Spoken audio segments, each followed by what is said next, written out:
Hi, I'm Sam Thurgan and welcome to my 2-minute Parsha. This week in Sidrat VaEira, we start to learn about the 10 plagues. We get the first 7 of the 10 great plagues in Egypt. And famously, Moshe does not strike the waters of the river Nile to turn them to blood. Rashi teaches us that although Hashem instructs Moshe to hit the river, Moshe understands from this that he must rather delegate his brother Aaron to do the job, which Aaron does. The reason being that Moshe owed a debt of gratitude to the waters of the river Nile, which after all had taken care of him when he was a baby, had saved his life, and therefore it was inappropriate that Moshe himself should strike the river. What's interesting, though, the Meshech Chochmah points out, is that there is another one to whom Moshe owes a debt of gratitude, and that is Pharaoh himself. After all, did Pharaoh not raise Moshe in his own home when his daughter adopted Moshe and brought him in? Pharaoh was the one who paid the bill. He paid for all of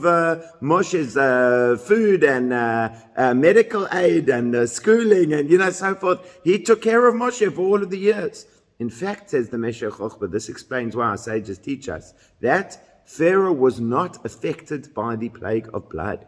After the river turns to blood and so forth, it says Pharaoh went home. Pharaoh was not personally bothered or affected by the plague. The water in his home never turned to blood. The Meshech Chochmah takes it a step further and explains based on the Midrash that the Jewish people didn't have their water that turned to blood, and the Egyptians had to pay vast sums of money to the Jewish people to try to get their water. They were the only ones with water. Everywhere the Egyptians looked was blood. The Jewish people had water. And so this was a way of getting the Jewish people a little bit of dignity through them having finally, after being slaves, some financial resources of their own. Pharaoh, he says, wasn't necessary for him to pay. He had already paid through the way in which he had supported and raised Moshe as a child. Startling idea. The fact that Pharaoh himself, the wicked architect of so much of the Jewish people's suffering, still was rewarded for what he had done right. For the fact that he had taken care of Moshe,